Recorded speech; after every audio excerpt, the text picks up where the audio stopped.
Each week, I sit down with leaders, founders, executives, and bold minds from all over the world, from every industry, to talk about the journey behind the success and the moments that shaped who they really became. So with me today, I have Hector Cabrera, who is a security account executive for Cisco Systems. Welcome, Hector. Thank you so much for joining me today. Thanks for having me, Angie. It's a pleasure. What first drew you into cybersecurity? And also, did you always know that this was your path? That's a great question. For me, when you looked at where I was before cybersecurity, I dedicated my life to security, but more so from a physical perspective. I was in the military for 7 years active, but total of 22 years with some reserve time in there. I was a Homeland Security agent. And so my passion was always securing our nation, whether it was abroad or stateside. And during those years, in those two different roles, I didn't realize, I knew that there was a lot of presence from a networking perspective when it comes to Cisco. From a security perspective, you can imagine there's a lot of encryption that goes on with our communications downrange, and the role that technology plays in the success of our missions, both abroad and stateside. So I always knew the value that the technology from a security perspective played. And back in 2015, there was a breach that Homeland Security experienced, right? And myself and my teammates, some of my teammates actually, our names were released and had a scary knock at the door from a bad guy. And we had to obviously call it in. And it was a long story that I'm not going to dive into, but it always played a strong presence in my life. In 2021, I was forced to medically retire. So when I left the agency, I was at a crossroad and I thought, am I going to be a finance bro with my education? And I said, no, that's not me. Am I going to go into consulting? Not something that called me. So I was passionate about continuing my passion for business and security. And the easy leap forward was the cybersecurity space. I wanted to continue to protect. And although I couldn't do it from a physical perspective, I knew that I could do it from a cyber perspective. And Cisco was the company that called my heart, from culture, from what it was doing, the way it supported us throughout my career, and the companies that it supports today. Cisco will always hold a special place in my heart just because it was my first company into tech. I think everybody knows that. But what I really love, it's like a family there, right? It's like the biggest family you've ever had. It is, no, truly. Yeah. So you made a great choice. How has that threat landscape changed, since you've joined Cisco or since 2015?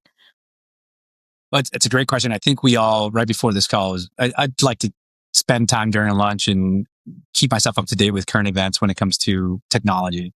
And if you were to open up your iPhone, Wall Street Journal, anything, you'll see AI at the top of the list, right? And so when AI was born, and one of the things that we like to talk about is that if COVID did anything for us, during COVID, it allowed companies to start looking at the AI perspective, right, and investing in this thing called AI. And as companies continue to evolve, we also evolved as humans. We had a hybrid environment thanks to COVID, and people learned that they can work from home, they can work from their car, and that created some complexity and security.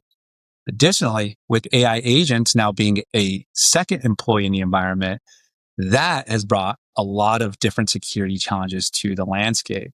So a lot of companies now are rushing to expand their AI infrastructure, to bring in agents to do a lot of the work, not necessarily to remove some of the workers, but supplement the work that a lot of the employees are doing. And so you can imagine these bots, these agents that live in the network, that live in the cloud, have access to data within an environment, or they're going out into a cloud.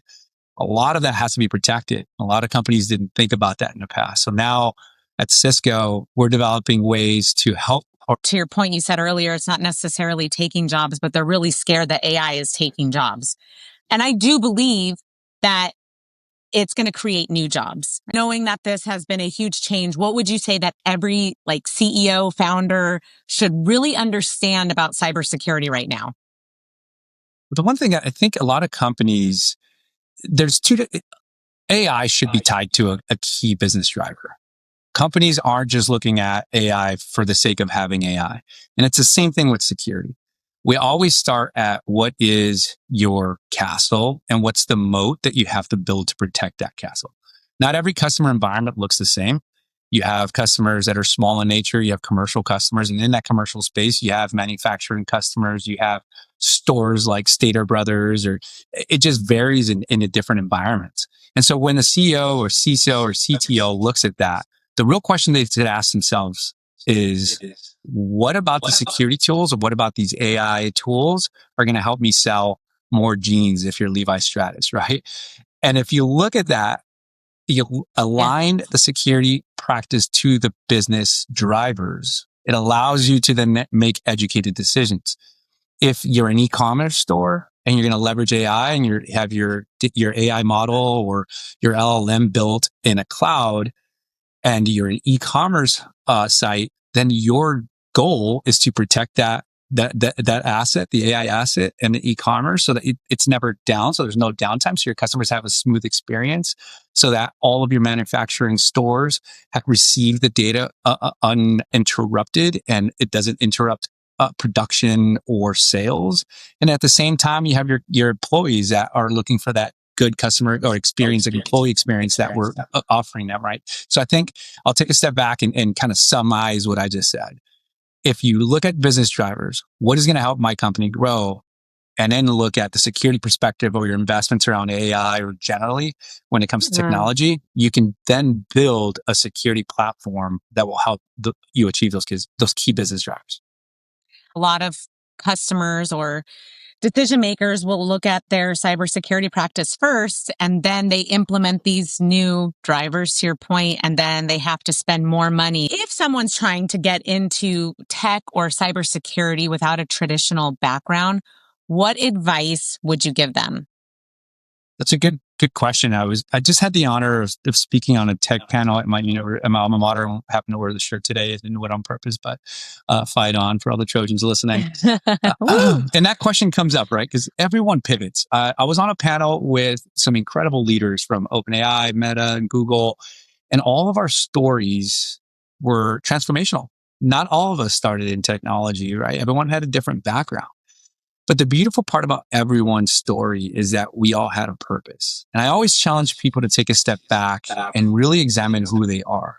I earlier in the podcast alluded to the fact that I was injured and had a crossroad to cross. And I always joke and say that I never thought I'd quote Matthew McConaughey outside of his famous movies. But I read the book Green Lights. And in that book, he says the fastest way or the quickest way to know who you are is to find out who you're not.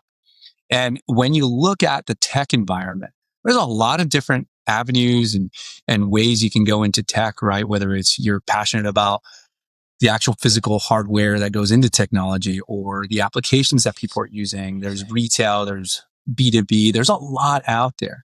But before you can start looking at those cool companies, those big titles that you're chasing, you really have to understand who you are and what you're passionate about. And once you do that, it's easier to start looking into the tech environment and then honing in on a company that you align your values to and a product that maybe they're delivering it to a set of customers that you're passionate about serving. And once you do that, the question, how do you get into it? I always say that networking is key. And something that was said to me at the beginning of my grad school years is, hey, 75% of the jobs that are out there are not going to be listed on LinkedIn. They're not going to be on any job website. They're going to be word of mouth. And you, Angie, probably know that better than anybody. Great people know great people. And when there's a role that's opening, what do they usually say? Hey, do you guys have anybody that you want to bring in? And immediately we start thinking of the people at the top of our list. Yeah, I know this great person that's doing this. Let me recommend it. And so what I always say is, once you identify your purpose, your why, and align yourself to a specific area in tech, start reaching out to people that are doing the job that you dream of doing someday. And put some time on their calendar, get to know them, understand what they're doing. But more importantly, build mentors, build a network, and let them know that you're interested. People, whenever I meet with people on mentoring calls, and the advice I'd like to give some of my mentees is always have an ask. It's a different conversation when you're in a room and you're either a business developer or in sales. That's a whole different conversation and talk track. But when you're looking for a role or to break into an environment, have an ask, right? Don't be afraid to say, hey, Angie, one day I'd love to work for your company and I'd love to be in your position. I'd love your help. Would you recommend someone else I should speak to in your company? What else should I do? So have an ask that that person can help and guide you. But those are the two key, I think, key drivers to breaking into an industry. And last, I think now that I had a third, educate yourself. Don't jump on a call with a sales director or an engineering director if you don't know anything about that company's person, the environment.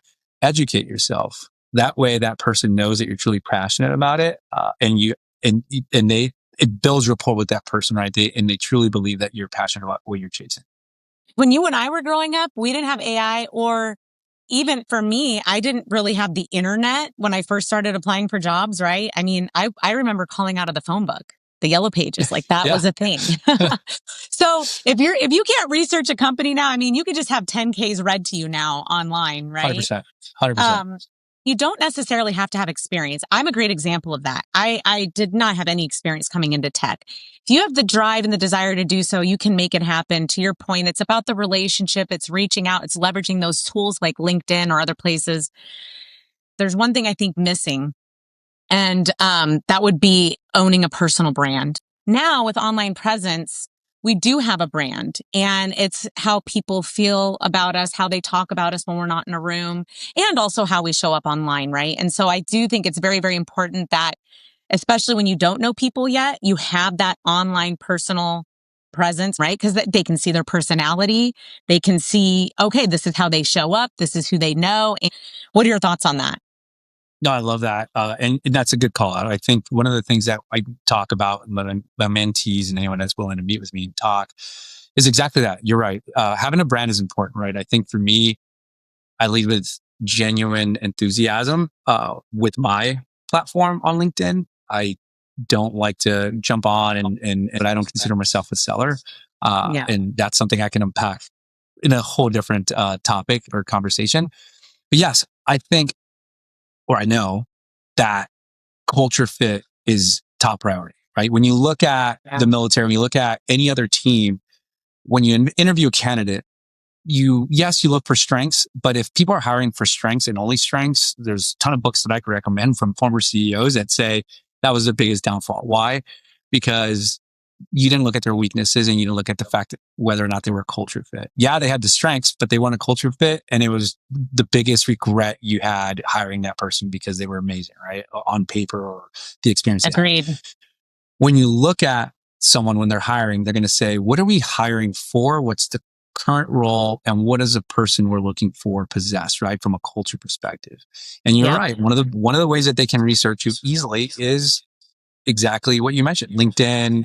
I don't suggest people you have a business, so it's different, but if you have a personal page, it's okay to live a personal life on Instagram and keep it private, right? And only put out your professional story on LinkedIn. But yes, people are going to look at that.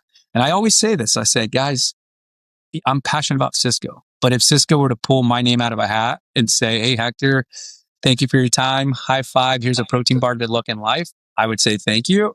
And I believe that I will find the next company that I can take my passion and my talents to. And that company will look at it and go, hey, Hector was passionate about Cisco. He gave it everything he had. We want that guy on our team, right? And if you have that mentality and it's genuine, it'll come across genuine. You can always look at people. Yeah, I'm sure you and I follow people that are cringeworthy. You're just like, oh my gosh, I could see right through this, right? This is fake. This is an exercise. Here's another post from this person. And the second thing I'll say, be human. And I said this the other day. It was one of the greatest pieces of advice that a good friend of mine who's at EY gave to some of my mentees when we hosted her. She said, in this era of AI, be human, stay human. I think that especially if you want to go into sales, we'll just say that, or business development or relationship development as a whole, people want to interact with humans. At the end of the day, right? You don't want a person that's a robot on the other end that's just going to be there transactional. You want to relate to that person. So don't be afraid to be vulnerable and truly share who you are, but align it to your passion and what you're doing. So yeah, agree, Angie. I appreciate your insight. How has being authentic created opportunities for you that, like, maybe early in career, we had imposter syndrome or we did things so as we could fit in and get the job. And as you progress in your career, you realize you don't necessarily have to do so, right? And so can you elaborate on opportunities you may have received? Definitely. I think there's two different ways to look at this, right? In my years in my doctoral journey, I wrote about something and researched imposter syndrome. There's different people that say imposter syndrome's BS. Like you should own it and you should feel confident. And then there's the other side, and it's the side that I lie on. When you look at, and I mean, this is something that you can unpack on a deeper level, but you look at narcissistic tendencies that people have, right? When someone's awarded a role or a job, their first thought is not, I don't deserve that. Why me? Like, this is, wow, like I got this, right? It's a big shock to you. So that person is experiencing imposter syndrome, right? You're like, oh my gosh, I can't believe this is incredible. Mm-hmm. When you look at a narcissistic person that has narcissistic tendencies, that lacks imposter syndrome, they say, of course I got this award. I'm the best one on the team. And you have the two different points of views and perspectives. And so I lie on the other side where I do have imposter syndrome. I think for me, it's something that I will always continue to chase. And I journal in the mornings, right? And I tell myself like, hey man, you are good enough to be here. You're doing the work, keep pushing ahead. But no matter how hard I try, it's hard to outrun that. And I think for me, when I do show up in a room, yes, I'm confident because that's a whole different conversation than imposter syndrome. There's confidence, right? And confidence comes from a whole different practice. And this is another conversation that I had with people that when they ask like, hey man, how do you show up in a room? How are you able to speak so fluently? And I say it takes practice and it's personal development, personal practice. But when it comes to like that imposter syndrome, walking into a room full of engineers, I'm not an engineer. Is there some imposter syndrome in there? Of course. But I'm going to walk in there and say, I have strengths in this environment. I'm going to lean into my strengths and I'm going to see how I can take those strengths and apply them in this environment, right? And at least I have somewhere that I can add value. And I think for me, leading with that genuine curiosity, that genuine drive to be in the room has opened up opportunities. Why? Because I've always expressed my future. I asked her, hey, did you always know you're going to be a director? And she said, Hector, I didn't. And the single piece of advice that I can give you is tell people where you want to go. Because if people don't know where you want to go, how are they going to keep you in mind when that opportunity pops up? And so for me, I always voiced, right, what's the theory of relativity?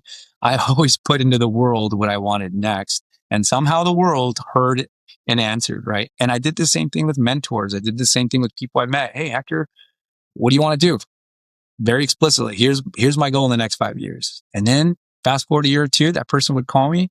Hey man, got this opportunity. You're still interested in that? Actually, I am. And here's what I've been doing these past 2 years. Awesome. Yeah. Come on over. Right. And so I think that's one of the ways that leading with that authenticity, leading with intent has allowed me to open doors in my life. I love that. And what's one truth about success that more people need to hear? Oh, I love that question. I think when people look at a successful person, they think it's linear and that they knew all the answers along the way. And I always like to joke and say, and I mean it when I say it jokingly, but I say life's 50-50. I can't pat myself on the back. There was 50% chance I failed and 50% chance I succeeded. And luckily for me, I succeeded. When you look at the most successful entrepreneurs, I heard someone once say in a room I was fortunate to be in, they said, hey, I know a lot of billionaires. And the one thing that all of those billionaires had in common was that they got lucky one day, right? It wasn't that they had the secret sauce. It wasn't that they had the world invention, because when you look at how many people in the computer race were probably more advanced than Bill Gates and Steve Jobs. There were probably a ton of them. Think about it. They weren't the only two thinking about computers, but they happened to be in the right room at the right time. But they created that opportunity, right?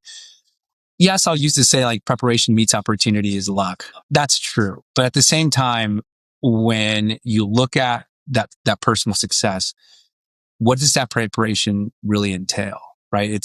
Are you truly doing the work? And are you truly putting yourself out there so that moment of luck will meet you? And if you truly are, then be prepared. But I think success is not linear, to answer your question. And don't think that you can't amount or achieve that same success. When you talk to people, I always ask, hey, I want to be where you are, but don't tell me what you did. Tell me what you wish you hadn't done so that I understand what the pitfalls and the mistakes you made are, so I will make the same ones. What is one thing that people would never guess about your journey? To say that, I have very humble beginnings. I was raised by a single woman who, sacrificed her entire life. And I'm very thankful. I'm looking over to the side because I have a picture of her here on my desk. And I think for me, growing up in America, I, went off to college. September 11th happened, and I felt an innate sense to give back to a country that had given so much to my family and I already. And so I decided to serve our country, right? Everything was intentional. Everything I've done has been with purpose and intent. And serving our country was the single greatest decision I ever made. And for me, I understood that one, yes, I'm just a curious guy. I wanted to continue to educate myself. Two, I wanted to move the needle for my nephews, nieces, and potentially children if I ever have them. But so generational change. And then the last thing I think for me in the long run, the doctoral journey, I want to be a professor someday, right? At the end of the rainbow. And so I think for me, yeah, that it's everything has had a purpose. And so I haven't done anything with it currently, but it's funny because I tell people just because I haven't done anything with it doesn't mean that it hasn't done anything for me. I transformed during that journey. I grew. I'm able to look at things from a more holistic perspective with more, I lead with more intent. I research things deeper. I have a better understanding of certain things. I have different worldviews. There's a lot that journey gave me. So it wasn't something that, didn't transform me, if you will. Best advice you have ever received that maybe like launched your career or brought you to where you are? That I think that, one of the biggest things was, my mom always talked about selflessness, right? I think that leading with gratitude and being selfless, I think is something that I would say is pinnacle in my life. The other day, my business coach asked, hey, Hector, what truly drives you? Not financially, not from a relationship perspective. And I said, well, what truly drives me and motivates me is to give of my time, give of my finances, whatever it is that I could give someone is what truly drives me. So I truly believe that on this journey of life, I've given without any expectations. And the single greatest moment that my mom and I shared that was also very challenging. My mom was like a therapist for me. And I remember I was going through a really tough time in 2018. And I called her and I said, hey, Mom, I give to people. I dedicate so much time, all these years, and now I'm in need. And I'll call someone. They're not there for me. They're not doing anything. My mom said, Hector, stop. She said, all those things you did you do them with the expectation of getting something in return? And I was upset because I thought my mom was going to console me, and I thought she was going to, give me a hug over the phone. And so I said, Mom, I'm going to call you later. So I hang up the phone. I call her back because I obviously have processed what she had said. And I said, hey, Mom, listen, you're right. Thank you so much for that. Fast forward, not even a year, she passed away unexpectedly when I was deployed overseas. And so I'm standing at the funeral, right, giving her her eulogy, or reading the eulogy that I wrote.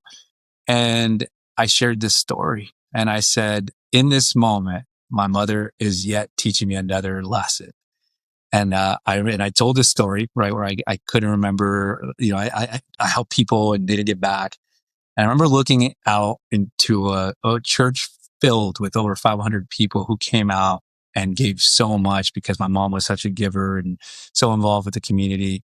And I said, she is right now teaching me a lesson that I'm not alone on this journey, and people do care, and people are willing to give back and remember us, right? So I think for me, that's something that has always helped me along the way, is that I've always been selfless. Like I said to you, obviously, my mom's name was Angie, and I think you've known that.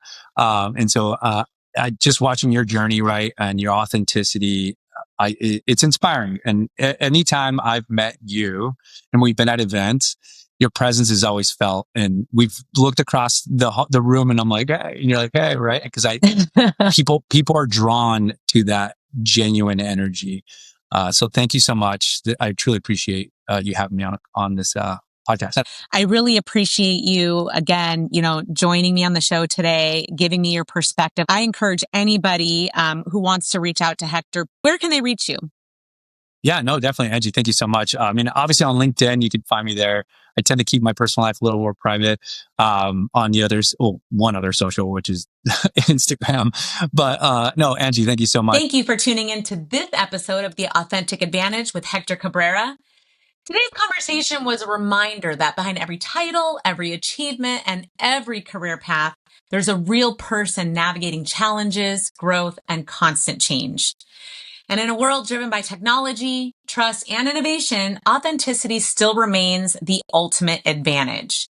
If this episode brought you value, share it with someone in tech, leadership, or anyone building their path. Until next time, stay real, stay curious, and own your authentic advantage.